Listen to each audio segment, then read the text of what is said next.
É isso aí, galera, que acompanha aqui o Rock Mania, trazendo hoje mais uma entrevista muito bacana para compartilhar com vocês. Estarei entrevistando uma das grandes vozes do metal mundial, Steve Grimmett. First of all, Steve, welcome to Rock Mania. It's a pleasure for us to be doing this interview.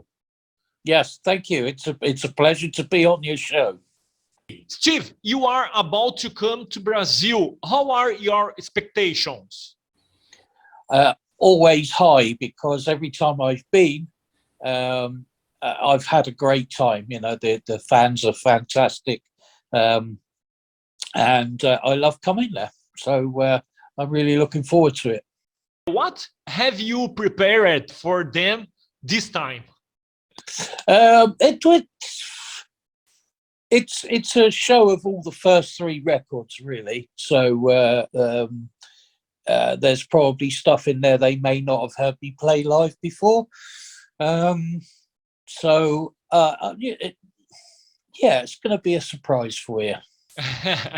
Now let's back in time with the Rock Mania time machine. How did you get started in music? Well, I listened to records, sang in my bedroom. And the reason that I sing is because I love Elton John, and started to buy his albums. And then a girlfriend caught me singing in the bedroom once, and she said, "Oh, you're really good," you know. I said, "Yeah." And well, it was about two weeks later. She said, "I've got you a space for you to try out for a band." And I was like, "Oh, okay." So I learnt the song that they were doing, and it was a Thin Lizzy song, Whiskey in the Jar. And I went along for the audition, and got the job. And that's basically how it all started. And I don't think that, well, it didn't last long anyway, that particular band, but it gave me, it struck something in me, you know, to carry on. And I got into a band, and then I formed with a few friends a band called Medusa, and then Nick Bocott got in touch with me. I want you to sing for Grim Reaper. So I was like, right, okay, and that's basically how it all started. The first album of Grim Reaper, "See You in Hell," from 1983. What do you remember from that time? Well, it was a bit of a roller coaster, really, because we put out songs, and we used to have a music paper in the UK called New Musical Express, and we sent demos into them, and you know, gradually people were like the press started to review them, and we had a local competition, and it was a battle of the bands, and they which we won, and that gave you 24 hours in a local 24-track studio. And with that demo, just before we did that, I did a song for the band called Chateau. I did a single for them, and then in between doing that, we won the competition. And then the guys from Chateau got back in touch with me and said, "Would you do the album for us, because we still can't find a singer?" So I said, yeah, no problem. And I used the situation to do more learning in studio. But I took the demo to Ebony Records, and 6 weeks later he'd signed us. So that was how it all led up to that, and it was just a bit of a roller coaster, really. It all happened so quickly. And the second album in 1985, Fear No Evil. What can you say about this work? Well, again, it was pretty much similar because we'd already written the songs and we'd already been playing them live. We went into the studio, although we spent more time in the studio this time. The first See You in Hell, that took us 4 days to record. So that was all the backing tracks, all the overdubs and the vocals. So it didn't really take us that long, but the Fear No Evil took maybe 2 weeks to do. So it was still fairly quick. But again, you know, because we got the songs really well rehearsed, it was pretty, you know, it was pretty fast. And again, it was all like, it was anticipated then at that time, because we'd broken the States with See You in Hell. And yeah, they did, it was kind of expected that it would go the same way as See You in Hell. But it didn't slightly, but it was still a good release, Mm-hmm. So in 1987 came Rock You to Hell, the last album of the first phase of the band. What about this album? Well, again, that was totally different for us. We spent 3 months in the studio. We wrote a couple of songs. One of them was Lust for Freedom, and that was for something else entirely. And of course it was produced and mixed by Max Norman, who is of Aussie fame, you know, Ozzy Osbourne fame. And he really taught us how to songwrite and how to craft our talents, and it was a tough time, but it was really well worth it. You know, he put us through the mill, and we came out the other side a much better band. So yeah, it was good. Mm-hmm. In 1989, the band broke up. There was a hiatus of more than 15 years to return in 2006 as Steve Grimmett's Green Reaper. What did you do in that time between 89 and 2006? I did 3 albums with my band called Lion's Heart. Mm-hmm. Did 3 albums with them. Well, actually 4. And then I did lots of other things. I appeared in, there was a company doing you know, a cover of Iron Maiden or a cover of Nazareth, and I appeared on every single one of those albums with at least 2 songs, and so I kept myself busy, but not of the Grim Reaper mark, you know, but still kept busy, and yeah, and then we got asked to do a show. I think it was Keep It True, and I was ready to give up the music industry at that time, and I'd watched all the bands before us at this Keep It True festival in Germany, and there wasn't many people watching, and then we were getting ready, and I decided to look out through the curtains. I could not believe it. The place was absolutely heaving with people. And we had a fantastic show, and it was then we decided that we would carry on, and we'd better write a new album.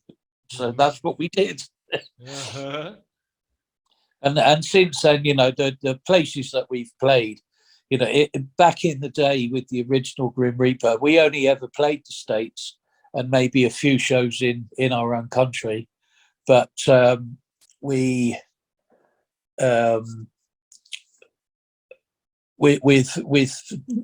since 2006 we've been all over the world, you know, and obviously Brazil and a lot of other South America countries, and then I've been back to the States as well and done a few successful tours there.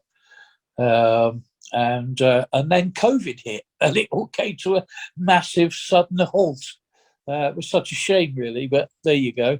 And we've been trying to book a tour of the States again this year, but COVID is still dragging its heels over there, and clubs are not opening, and those that are only want to do weekends, and so I can't tour like that. So I don't think I'll be touring out there. Maybe doing one of other South American countries in I think it's November and December. So that's about all I'll be doing this year. This pandemic time is people of the arts, music, houses suffered a lot in these 2 years. Yeah, they have. Yeah. I mean, we didn't have any music at all in the UK, nothing for 2 years. I have a little duo band that we play backing tracks, and guitarist plays, I sing, which we do it because I really, really enjoy it. And it's all covers, like I said, and we have since the pandemic started, we have not had a show since, and you know, we keep trying, but it's very few and far between the shows that we do for that as well. So it's affected entertainment in a big way. And in the new phase of the Grim Reaper, you have 2 albums official, Walking in the Shadows from 2016 and At the Gates from 2019. What can you say about these 2 albums? They are, well, when we did Walking in the Shadows, you know, we decided that we would write another Grim Reaper album, basically, and I think we did it. You know, we definitely made that. We made a mark on that, and it's a great album, and that got really well received. Then we then did At the Gates, and that was after I lost my leg, and what did we do there? Yeah, we decided that we would not part the ways with the Grim Reaper thing, but we would do a little bit more of our own, you know, because Ian, the guitarist, he was a fantastic guitarist in his own right, and we decided that we would let some of that shine through rather than, you know, doing the old Grim Reaper stuff. I mean, there's still some in there, and you know, it's good. That they were great albums, really well received albums. And when we play them live, like play the songs live, everybody knows them, you know. So it's good. You are a hero for a lot of people. You lost your leg, and you returned to the stage, and let's go. It's rock and roll. You are an example of life. It was a question of having to, not having to, but because it struck me down during a tour, I decided that I wanted to get back to doing it. I didn't want to give up. I wasn't ready. And by the time the doctors had finished with me, they'd taken my leg off in chunks, and I was left, well, I would have done anyway, but left with a prosthetic. And so I spent, I think it was virtually to the day, 6 months learning how to walk, and becoming stronger and being able to do that. And it was 6 months to the day I was back on stage in Germany at the Bang Your Head Festival, doing it again. And it was such a special treat, because I stood up and walked to the front of the stage. It was quite a walk to the front of the stage, and my wife helped me down the three stairs, and the crowd just got louder and louder and louder as I got towards the end. It was goosebumps. I actually cried when I got to the end. It was, but it made it all worthwhile, you know. And like I say, I'm still not ready to give up yet. You know, it's in my blood, and not only that, I don't want to disappoint the fans, you know, by saying, you know, well, I'm sorry guys, but I won't be doing this anymore. If I decide it's enough, then there will be a farewell tour, and it will be a farewell tour. You know, I won't be coming back, but I will probably be doing more albums, you know. So yeah, but it's good, you know, for the time being.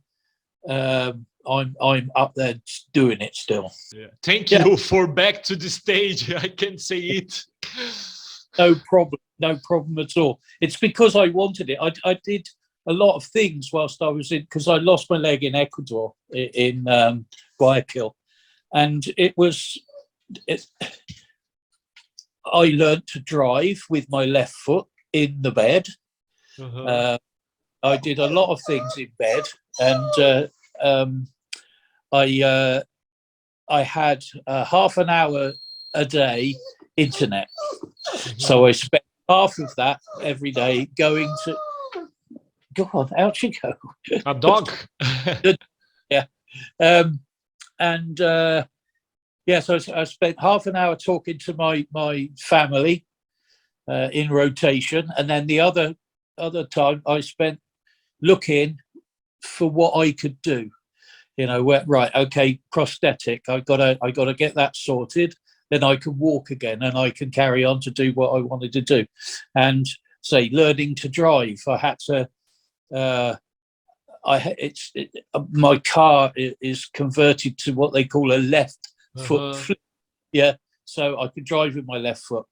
And so I went and did lessons with a company that taught you to drive that way. So I did all that, and it was just, yeah, okay, it was, I found problems and then overcome them, you know, overcame them, and that is how you have to be when you're disabled, you know, especially disabled but still very functional. It was a challenge, and it still is, you know. I get daily challenges, and I still overcome every one of them, you know. I'm not ready to give up. What do you like to do when you are not involved with music? Do you have any hobby? Yes, I do. I build and fly radio-controlled model airplanes. I've done that since I was a kid, you know, so and I still do it, and I regularly go out flying them. I meet my buddies on a Wednesday morning, and one day in the weekend. It just depends on how the weather is. And yeah, I still love doing that. I absolutely love it. What else do I do? Oh, I write music. Oh yeah. So I've got a studio at home, so yeah, I like doing that. So yeah, it's good. What city do you live? It's called Swindon, and it's, if you know the UK, it's fairly south, in between Bristol and London. Bristol is about an hour away, and so is London. So pretty much, it's, you know, I live in a quite a populated area, but 2-minute drive, I'm in the country. If you could be part of any band in the history of music, which band would be and why? Two, actually, because both of the bands that I'm going to say, I actually applied for the job. It was Iron Maiden, but Blaze Bayley got it before me. And then the other one would be Judas Priest. And I applied for that, but who got that? Ripper Owens got that. But I'm really good friends with both of them, actually. So it's cool. But yeah, I think so. I think those are the bands I would like to be in, or I'd like to front Queen. Queen, really? Yeah, it's a master. Is Freddie Mercury, or was a master, and it's a shame we've lost him, really. But I don't know whether those guys would have been on tour anymore, because he'd have been, what, 75 now. So, you know. Steve, another imaginary question. If you could live inside the cover art of any album in music history, which would be and why?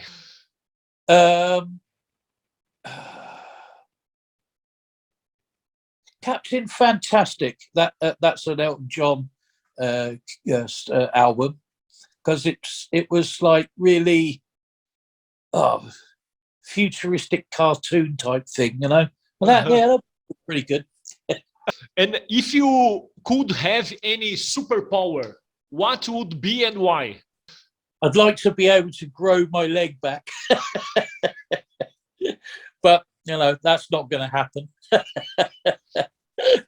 Yeah, actually, I think I have a superpower, to be fair. I like playing in front of my fans, and I know it gives them real pleasure. You know, I can look out and see the smiles, and I know that I'm doing a good job, and I know what on this earth to do that, you know. And I feel that God was behind me when I was in hospital, learning and desperately trying to get back to getting on stage again. I knew I had to do it, and I'm sure he was on my side, you know. Again, I'm very emotional. Are you a man of faith? Yes, I always have been. And it's strange you should mention that, because I got hold of my family Bible. It's a big old thing, and it was, I think, it was printed in 1848, and it's got a family history, a family tree written inside. And would you believe, and I didn't know until I went through it, that I'm actually distantly related to Elton John, because his name's Reg Dwight, and the Dwights appear in part of my family tree. So I don't know how we are related. I haven't really pushed it to find out, but yeah. We must be anyway, because he's got a chubby face and he's got the gap in between his front teeth. So yeah, something along the line. I have a little. Yeah. Do you have a dream, Steve, for your life, for mankind? To be able to do this for you know, at least another 5 years would be the dream. I'm sure I can, but then as I get older, I don't think I'm going to be able to, because touring is very hard. It's the hardest work I've ever done. And I think that, especially with wearing a leg, because it takes 40% more energy to use a prosthetic leg than it does when you've got two real ones. And if I can do another 5 years of touring, that would be my dream. And we'll have to see. Because I don't know, you know. But that's what I would like to be able to do, to bring more pleasure to people. What can you say to the listeners, to the people that watch us now in the YouTube channel, to go to the concerts in Brazil? Yeah, it's a party, you know. I know that's been said in the past, but it is. You know, I'm enjoying myself, so you guys can enjoy yourself. And if you're not there, I can't do that. So, you know, you've got to be there. You've got to be there. And that's why, you know, I love my fans wherever in the world. And I always make the choice of coming out into the crowd after the show to take pictures, to sign stuff, and to greet my fans, because they deserve it, you know, because without them, I would not be there. So, you know, I pay respect to my fans. I thank you so much, Steve Grimmett, for this interview, for your time. Thank you so much. And Rock Mania is always available for you. Thank you, my friend. Yes.